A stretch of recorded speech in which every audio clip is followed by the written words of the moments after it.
Hi అండి. అందరు ఎలా ఉన్నారు? బాగున్నారా? మేము బాగున్నామండి. మేము చికెన్ దమ్ బిర్యానీ చేసుకున్నాము. మీకు చూపిద్దామన్నట్లుగా వీడియో చేశానండి. చూడండి, చాలా డెలీషియస్గా వచ్చింది. ఈ తయారీ విధానం మీతో పంచుకోవాలనుకుంటున్నాను. ఎలా ఉందో మీరు కూడా చూడండి. అలాగే చేసి ఇంట్లో తయారు చేసుకొని తిని కామెంట్ చేయండి ఎలా ఉందో. మనం ప్రాసెస్ చూసేద్దాము, వెళ్దాము నెమ్మదిగా. ఒకసారి చేసుకుని తింటే మళ్ళీ మళ్ళీ నచ్చుతుంది అన్నమాట. ముందుగా మనకు కావాల్సిన ఇంగ్రీడియంట్స్ చూస్తామండి. ఇది వచ్చేసి షాజీరా అండి. కొద్దిగా 1 టేబుల్ స్పూన్ వరకు తీసుకున్నాను. ఇది పుదీనా ఆకు, కొంచెము కట్ట ఒక 10-15 కొమ్మల వరకు తుంచానండి. ఇది కొత్తిమీర సన్నగా తరిగి పెట్టుకున్నాము. దాని తర్వాత వచ్చేసి ఇది మనం గ్రీన్ చిల్లీ ఉంటుంది కదా, పచ్చిమిర్చి పేస్ట్ అండి. దాంట్లో ఇంకేం వేయలేదు, ఓన్లీ పచ్చిమిర్చి కారం కోసం. ఇవి వచ్చేసి ఆనియన్స్, ఫ్రైడ్ ఆనియన్స్ అన్నమాట, వేపేసి పెట్టుకున్నాము. మనం దీని తర్వాత మనకు కావాల్సిన దాల్చిన చెక్క, లవంగ, పువ్వు, మిరియాలు ఉంటాయి కదండి, అవి అన్నమాట. యాలకులు కూడా ఉన్నాయి దీంట్లో 3. అవన్నీ కలిపి తీసుకోవాలి. చూసారుగా, యాలకులు 2-3 అయినా 3 అయితే సరిపోతాయండి. 1 కిలో రైస్కి 1 కిలో బిర్యానీ చేయడం కోసం మేము ఈ మాత్రం తీసుకున్నామండి. ఇప్పుడు వచ్చేసి అల్లం వెల్లుల్లి పేస్ట్ 3 టేబుల్ స్పూన్ల వరకు తీసుకున్నాము. మిరియాల పొడి అండి అది.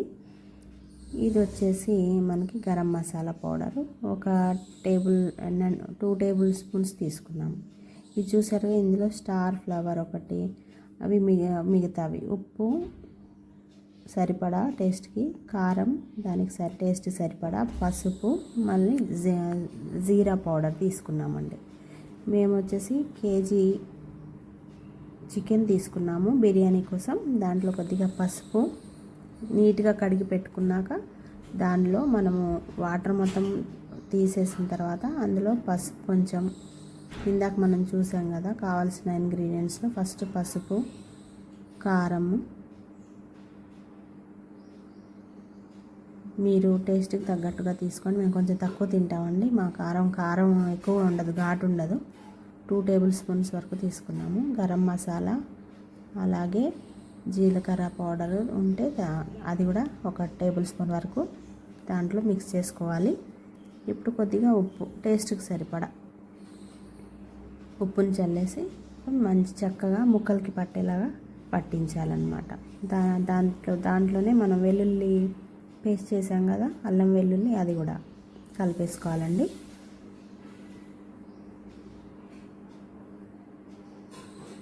దాంతోపాటుగా ఇందాక చూపించిన మిరియాల పొడి,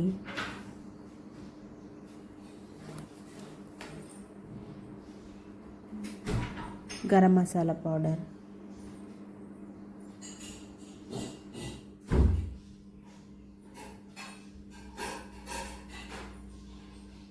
ఇప్పుడు చక్కగా మనం అంతా కలిపేసుకుందామండి. మసాలాలన్నీ ముక్కలకి పట్టేలాగా పట్టిద్దాము, కలుపుకుందాము. ఇందులో మనము ఆయిల్ కలుపుకుందాము, లేదంటే నెయ్యి అండి. ఇది ఆయిల్ ఉంటే ఆయిల్, నెయ్యి ఉంటే నెయ్యి. టేస్ట్ అయితే నెయ్యి బాగుంటుంది. సో నెయ్యి ఉంటే మేము ఒక 2-3 టేబుల్స్, అంటే కర్రీలో వాడతాం కదా స్పూను, ఆ స్పూన్తో వేసుకున్నామండి. పెద్ద స్పూన్తోనే 2-3 స్పూన్ల వరకు నెయ్యి వేసాము. ఎందుకు, మసాలాలు అన్నీ పట్టాలి కదా, అందుకని. కొద్దిగా నెయ్యి అవసరం ఎక్కువ పట్టేస్తుంది అనుకున్నప్పుడు నెయ్యి ఎక్కువ తినని వాళ్ళు ఆయిల్ కూడా కలుపుకోవచ్చండి. నేను ఒక టేబుల్ స్పూన్ ఆయిల్ని కూడా మిక్స్ చేశాను. ముక్కలకి చక్కగా మసాలా అంతా దినుసులన్నీ పట్టాలి కదా. కొంచెం వాటర్ లేకుండా, వాటర్ పోస్తే మళ్ళీ వాటర్ అయిపోతాయి ఎక్కువగా అనేసి ఆయిల్ యూస్ చేసాము.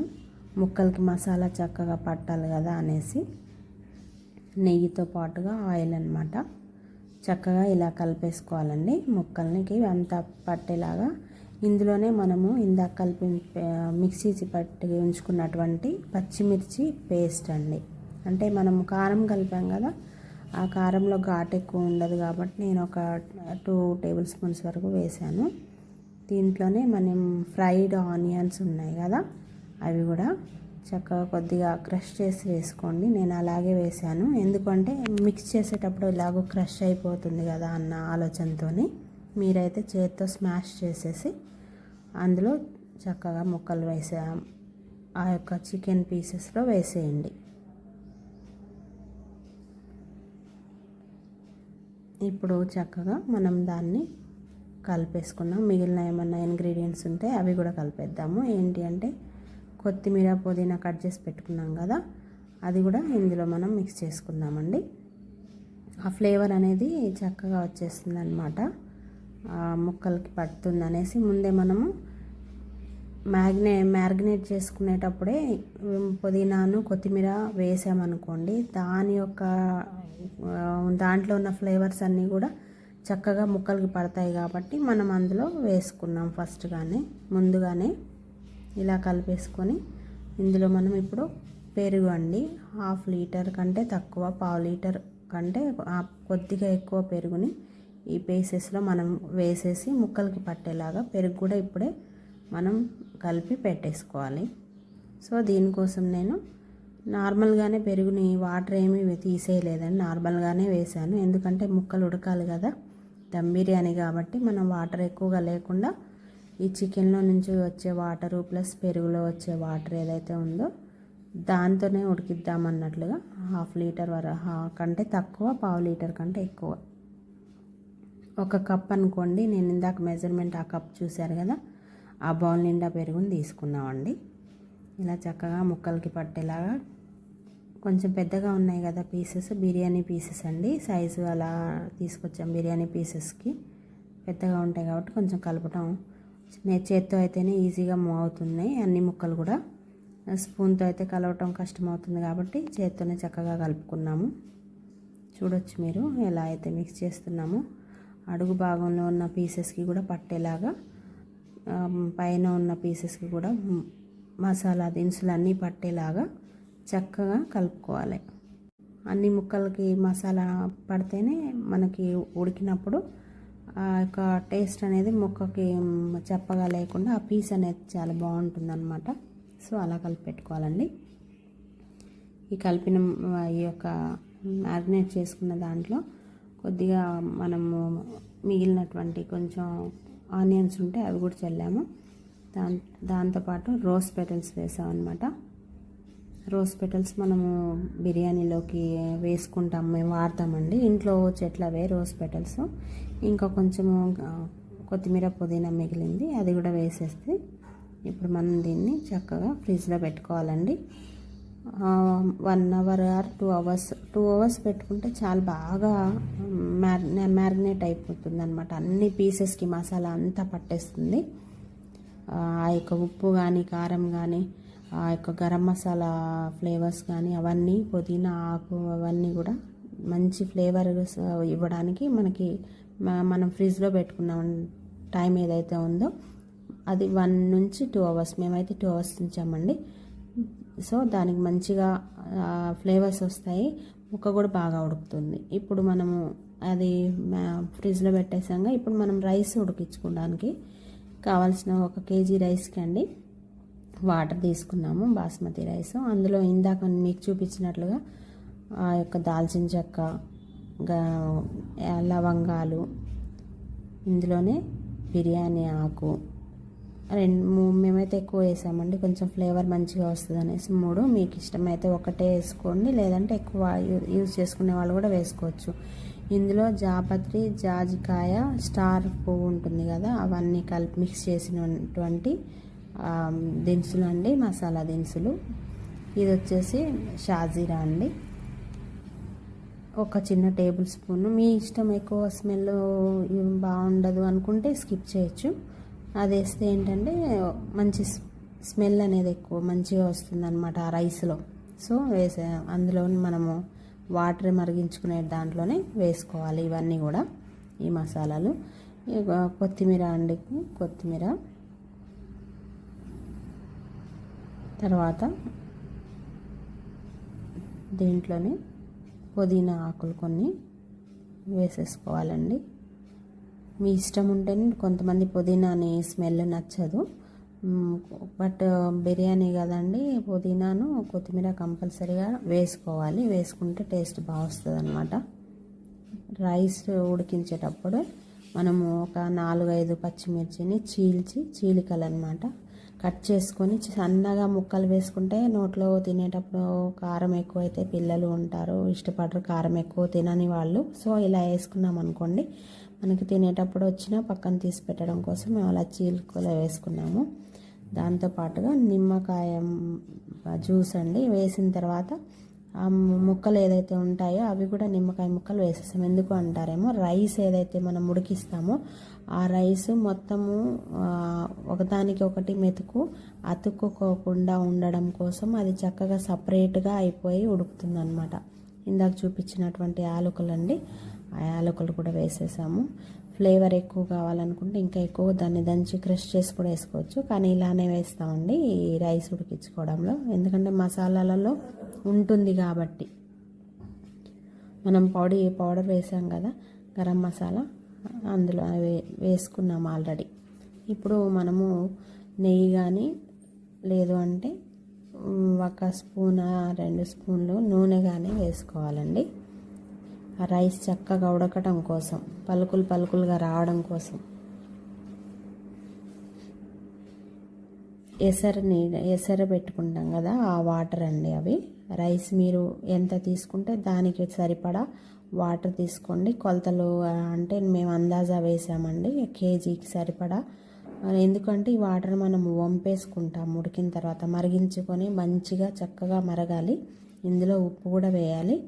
మేము ఉప్పు లైట్గా కొంచెం వేసి వాటర్ బాగా మరిగిన తర్వాత ముందుగా కడిగి పెట్టుకోవాలండి. బాస్మతి రైస్ని ఒక 1/2 అవర్ ముందు నానబెట్టుకోవాలి కడిగేసి. లేదు ఎక్కువ నానితే పాడైపోతాయి అనుకుంటే ఆ క్వాలిటీని బట్టి ఉంటుందండి, రైస్ యొక్క క్వాలిటీని బేస్ చేసుకొని ఉంటుంది. లేదు అప్పటికప్పుడు వేసుకుంటాము అనుకున్నా కూడా వేయచ్చు, కానీ మినిమం ఒక 15 మినిట్స్ అయినా నానబెట్టుకోవాలి. అదే రైస్ నానితే చక్కగా ఉడుకుతుంది అన్నమాట. ఆ యొక్క రైస్ యొక్క పలుకులు ఉంటాయి కదా, అవి చక్కగా మంచిగా ఉడికి మంచిగా తెల్లగా మంచిగా రావడం అనుకుంటే అక్కడ కొంచెం ఉడకకుండా కాకుండా ఇలా నానబెట్టుకున్నాం అనుకోండి, ప్రతి ఒక్క గింజ కూడా మంచిగా చక్కగా ఉడుకుతుంది అన్నమాట. సో ఇప్పుడు ఇంకా కాసేపు మనం సిమ్లో పెట్టి ఉడికించుకున్నాం కదా, ఇప్పుడు మూత పెట్టేసి హై ఫ్లేమ్లో పెట్టి ఉడికిద్దామండి. హై ఫ్లేమ్లో అయితే తొందరగా వాటర్ మరుగుతాయి, ఎసరు వస్తుంది కదా, అందుకని పొంగిపోకుండా కొంచెం ఆ ఫ్లేవర్స్ అన్నీ బయటికి వెళ్తాయి కాబట్టి మనం మూత పెట్టాము. ఒకసారి కలిపేసుకొని చక్కగా ఒకసారి కలపాలి. వాటర్ మొత్తం మరుగుతున్నాయో లేదో చూసుకొని మళ్ళీ క్యాప్ క్లోజ్ చేసేసుకోవాలండి, మూత పెట్టేసుకోవాలి. అది మరిగే వరకు మనం చక్కగా వచ్చిన తర్వాత దాంట్లో బాయిల్ రావాలి, వాటర్లో బాగా ఇట్లా మరగాలండి. ఇప్పుడు మనకి ఎసరు వచ్చేసిందనమాట, రెడీగా ఉంది. ఇప్పుడు మనం ఇందాక నానబెట్టుకున్న బియ్యాన్ని ఈ మరుగుతున్నటువంటి ఈ వాటర్లో నెమ్మదిగా వేసుకోవాలండి. లేదంటే ఆ వాటర్ పైన పడే ఛాన్స్ ఉంటుంది. కొంచెం వాటర్ బాయిల్ అవుతున్నాయి కదా, అది కొంచెం తగ్గడం కోసం ఒకసారి మేము అలాగా మిక్స్ చేసాము. రైస్ వేసేటప్పుడు మీదికి పడిపోతాయి కదా వాటర్, ఆ మరిగే వాటర్ వేడిగా ఉంటాయి, చేతులు కాలే ప్రమాదం ఉంటుంది కదా అనేసి కొద్దిగా దాన్ని అలా కలిపేసి ఇంకొంచెం మరగాలని చెప్పి అలా మరిగించాము. కొంచెం క్యాప్ తీస్తే ఆ యొక్క వేడి తగ్గుతుంది. రైస్ చూసారు కదండి, పెట్టుకున్న రైస్ చక్కగా బాస్మతి రైస్ ఇలా నెమ్మదిగా వేయండి, లేదంటే అవి గింజలు అనేవి తునిగిపోతాయి కదా, ముక్కలైపోతాయని చెప్పి నెమ్మదిగా వేసుకోవాలి. వేసుకున్న తర్వాత చక్కగా మొత్తము మిగిలింది కూడా వేసేసుకోండి. అది వాసామండి వాటర్ తీసేసి, ఎందుకంటే వాటర్ ఎక్కువైతే మళ్ళీ రైస్ మెత్తబడిపోతుంది. సో ముందుగా వాటర్లో నానబెట్టి ఉంచుకున్నాం కదా, అది వాటర్ మరిగేలోపు ఒక 5 మినిట్స్ బిఫోర్, ఒక 2 to 3 మినిట్స్ బిఫోర్ జల్లెడలో వేసి ఆ వాటర్ మొత్తము తీసేసి రైస్ ఉంచుకొని ఆ రైస్ని మేము ఇప్పుడు మరిగినటువంటి ఎసరు వచ్చినటువంటి దాంట్లో ఆ రైస్ని మనం కలిపేసుకున్నాం అనమాట.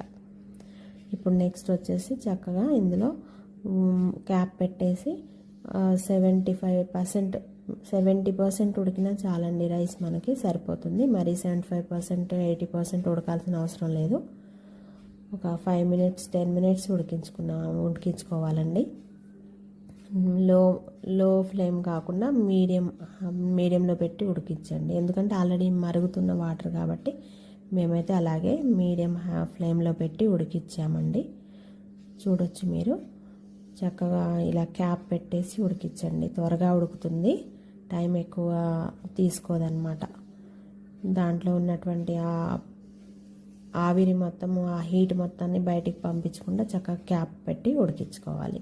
ఫ్లేవర్స్ కూడా అన్నీ బయటికి వెళ్ళిపోతాయండి మనం క్యాప్ పెట్టకుండా ఉడికిస్తే. అందుకని క్యాప్ పెట్టి చక్కగా ఉడికించుకోవాలి. ఒకసారి కలుపుకోవాలండి నెమ్మదిగా.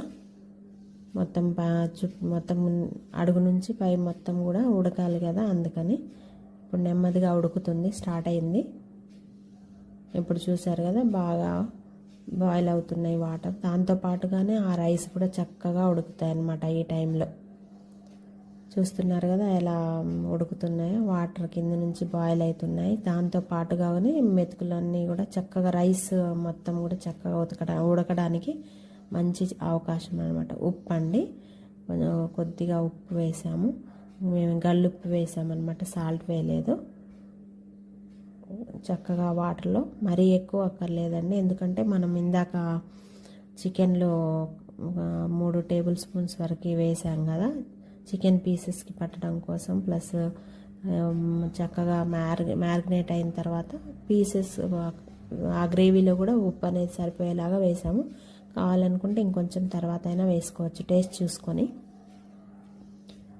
ఇప్పుడు మనం రెడీ చేసి ఈ రైస్ అనేది ఉడకడానికి రెడీగా ఉంది. ఇంకా 5 మినిట్స్లో ఉడుకుతుంది. సో దీనికి మనము జల్లెల్లో దీన్ని వార్చుకోవాలన్నమాట. ఈ వాటర్ మొత్తం మనం తీసేయాలి, మరి ఎక్కువగా ఉడికించకూడదు కాబట్టి. మనం రెడీగా ఒక చిల్లుల గిన్నె ఉంటుంది కదండి, ఆ గిన్నెని మనం కింద ఒక బౌల్ పెద్దది, దాని వెయిట్ ఆపేలాగా అరేంజ్ చేసి పెట్టుకోవాలి. వాటర్ మొత్తం కింద ఇంకిపోవాలి కదా. సో దాన్ని మొత్తం మనం రెడీ చేసి పెట్టుకున్న తర్వాత ఈ యొక్క రైస్ని మనం నెమ్మదిగా ఆ గిన్నెలోకి ట్రాన్స్ఫర్ చేసుకోవాలి, చిల్లుల గిన్నెలోకి. చూసారుగా ఇలాగా అంతా కూడా అందులోకి వార్చుకోవాలి. వాటర్ మొత్తము కిందికి వెళ్ళిపోవాలండి. ఇది మొత్తము వాటర్ అన్నీ కింద డ్రైన్ అయిపోతాయి ఆ హోల్స్లో నుంచి. చక్కగా రైస్ చూసారు కదా ఎలా ఉడికిందో, చక్కగా ఉడికాయి. మనం వేసినటువంటి ఆ లెమన్ జ్యూస్ నేను మీకు చూపించలేదండి, అందులో స్కిప్ అయింది. లెమన్ ఏదైతే మనం వాడామో దాని యొక్క పైన పీల్ ఉంటుంది, అది కూడా అందులో వేసేయడం ప్లస్ ఆయిల్ వేసుకోవడం వల్ల రైస్ అయితే చాలా బాగా ఉడికాయండి. చూడొచ్చు చక్కగా 70% వరకు ఉడికింది. అంత సరిపోతుంది మనకి. రిమైనింగ్ వచ్చేసి మనకు ఒక 20 నుంచి 30 మినిట్స్ వరకు మనము ఆ యొక్క చికెన్ ఏదైతే మనము మ్యారినేట్ చేసి ఉంచుకున్నామో దాంతోపాటుగా ఉడుకుతుందన్నమాట. ఇప్పుడు చక్కగా చికెన్ తీసి ముందు రెడీగా ఉంచుకున్నామండి. ఒక 10 మినిట్స్ బిఫోర్ ఫ్రిడ్జ్లోంచి బయట పెట్టుకున్నాము. డైరెక్ట్గా అలా ముక్కలు వేసుకున్నాము. తర్వాత డౌట్ వచ్చిందండి, అడుగంటేస్తుందేమో అని కొద్దిగా రైస్ ముందు స్ప్రెడ్ చేసి అడుగులో ఒక చిన్న టేబుల్ స్పూన్ ఆయిల్ వేసి రైస్ వేసాము. వేసిన తర్వాత ఆ యొక్క చికెన్ ఏదైతే మనము మ్యారినేట్ చేసి ఉంచుకున్నామో దాన్ని చక్కగా అడుగులో సెట్ చేసుకోవాలండి. ఎందుకంటే అన్ని ముక్కలు ఒకదాని మీద ఒకటి వచ్చేస్తే మనకు ఉడకదు సరిగా. సో దాన్ని స్ప్రెడ్ చేసి ఆ అడుగులో మనకి గిన్నెలో మొత్తం స్ప్రెడ్ అయ్యేలాగా ముక్కలన్నీ సరిపడేలాగా సెట్ చేసుకొని చక్కగా ఒక్కొక్క ముక్కని వేసుకున్నాము. లోలో పెట్టుకోవాలండి.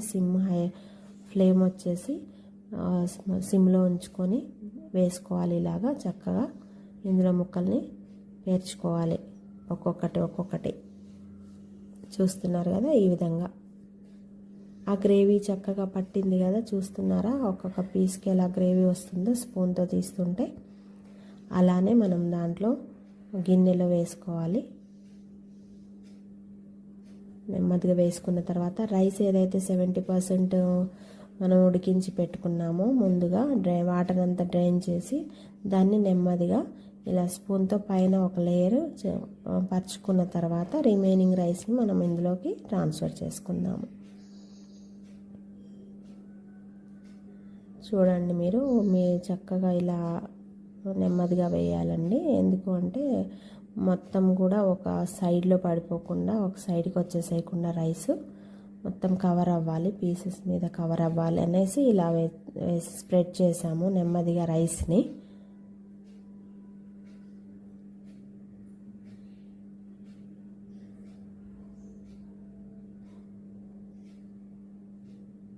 అందులో ఒక లెమన్ పీస్ వచ్చిందండి. మనం ఇందాక లెమన్ స్క్వీజ్ చేసుకున్న తర్వాత మిగిలిన పీస్ వేసేసుకున్నాం కదా, అది వస్తే తీసేసాను అనమాట. ఇంకోటి ఆల్రెడీ అది తీసేసాము. 2 ఇష్టం ఉంటే వేసుకోండి అలాగా, లేదంటే మీరు ఇలాగైనా డైరెక్ట్గా రైస్ మొత్తం కూడా ట్రాన్స్ఫర్ చేసుకోవచ్చు గిన్నెలోకి. చికెన్ ఉడికించుకోలేదండి, మనం మ్యారినేట్ చేసి ఉంచుకున్న చికెన్ని డైరెక్ట్గానే మనము గిన్నెలోకి ట్రాన్స్ఫర్ చేసుకున్నాము. ఇప్పుడు ఇలా రైస్ని మొత్తం చక్కగా గిన్నెలో ఉంచేసుకున్న తర్వాత మనం కలర్ వేస్తున్నామండి. మిఠాయి రంగు అంటారు కదా, అది చక్కగా ఒక 2-3 డ్రాప్స్ వాటర్లో కలుపుకొని, పౌడర్ ఉందండి మా దగ్గర, లిక్విడ్ కూడా దొరుకుతుంది, దాన్ని అలాగా మనం మెల్ట్ చేసుకొని వేసుకోవాలి. తర్వాత గ్రీన్ కలర్ అండి, అదొక 2-3 డ్రాప్స్ ఇలా వేసుకుంటే కలర్ చూడడానికి green colour and yellow colour బాగా వస్తుందని వేసాము. దాని తర్వాత ఆనియన్స్ అండి, ఫ్రై చేసి ఉంచుకున్నాం కదా ఆనియన్స్, ఫస్ట్ ఆ ఆనియన్స్ మనం దీని మీద స్ప్రెడ్ చేసుకోవాలి.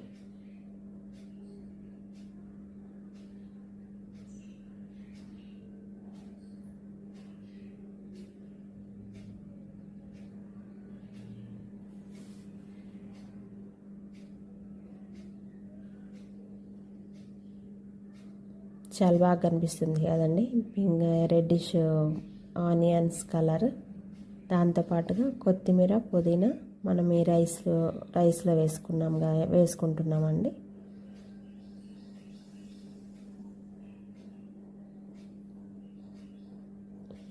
ఇందులోకి మనకి కొత్తిమీర, పుదీనా కొంచెం ఎక్కువగానే పడుతుందండి, ఇంకా మేము చాలా తక్కువ వేసామన్నమాట. పైనుండి ఘీ అండి, నెయ్యి, ఇంకా ఒక 2 స్పూన్ల వరకు నెయ్యి వేసాము. చక్కగా అడుగంటకుండా ఉండడం కోసము, ప్లస్ రైస్లో ఫ్లేవర్ కోసం అండి, చాలా మంచి ఫ్లేవర్ వస్తుంది, టేస్ట్ కూడా చాలా బాగుంటుంది నెయ్యి వేస్తే. 2 స్పూన్స్ నెయ్యి వేసాము. ఆల్రెడీ చూసారు కదా, స్టార్టింగ్లో ఒక 3 స్పూన్స్ వేసాము. ఆ యొక్క మ్యారినేట్ చేసేటప్పుడు మళ్ళీ రైస్లో కూడా వేసాము, ఆ తర్వాత ఇప్పుడు వేసాము. చూడండి లాస్ట్లో ఇట్లా మనము గోధుమ పిండిని కలిపేసి ఉంచుకొని తర్వాత దీనికి క్యాప్ పెట్టిన తర్వాత సీల్ చేసేయాలి. ఇట్లా కడాయి పెట్టుకోండి, కింద మీకు ఏమన్నా పాన్ లాంటిది ఉంటే అలా పెట్టేసిన తర్వాత మనం దాని మీద ఉడికించుకుంటే అడుగంటది అనమాట. మొత్తం 30 మినిట్స్ తర్వాత దించేసామండి. చక్కగా గోధుమ పిండి ఏదైతే పెట్టామో పక్కన, దానికి ఆవిరి బయటికి వెళ్ళకుండా అది ఈజీగా వచ్చేస్తుంది. ఇప్పుడు చూడండి రైస్ ఎంత చక్కగా ఉడికిందో. బిర్యానీ అండి, దమ్ బిర్యానీ రెడీ అయిపోయింది. వేడివేడిగా మీరు సర్వ్ చేయొచ్చు. చూడండి పీస్ కూడా ఎంత చక్కగా వచ్చేస్తుందో, ముక్కలు మనం ఇలా ముట్టుకుంటేనే రాలిపోతుంది అనమాట, చక్కగా ఉడికిందండి. చూడొచ్చు మీరు. ఇప్పుడు మనం సర్వ్ చేయడానికి ఒక బౌల్లోకి తీసుకుందాము. కింద మొత్తం గ్రేవీ ఉంటుందండి, పైన రైస్ మొత్తం వైట్ ఉంటుంది, అంటే నార్మల్ రైస్ లాగా ఉంటుంది. బట్ చూడొచ్చు మీరు, మనం మిక్స్ చేసిన తర్వాత ఇలా కనిపిస్తుంది మీకు. రైస్ మిక్స్ చేసి ఆ యొక్క గ్రేవీ ఉంది కదా, అది మొత్తం మిక్స్ చేసిన తర్వాత మనం సర్వ్ చేసాము. చూడండి ఎంత బాగా అనిపిస్తుందో. దాన్ని మనం చక్కగా గార్నిష్ చేసుకున్నామండి onions and carrot plus coriander లీవ్స్తోని మనము ఇట్లాగా డెకరేట్ చేసుకుంటే చాలా అందంగా కనిపిస్తుంది. ఇప్పుడు మనము దీన్ని టేస్ట్ చేసేయడమే తర్వాయి అన్నమాట. చూస్తుంటేనే నోట్లోంచి వాటర్ వచ్చేస్తున్నాయండి. నోరు ఊరిపోతుంది. ఆహా తినాలి, ఇప్పుడే తినేసేయాలి అన్నంత ఉంది. కానీ చాలా హాట్గా వేడివేడిగా ఉందండి. ఇప్పుడే దించాం కదా. మీరు కూడా ట్రై చేయండి, చక్కగా ఆస్వాదించండి. Thank you for watching. Like చేయండి, షేర్ చేయండి, సబ్స్క్రైబ్ చేయండి.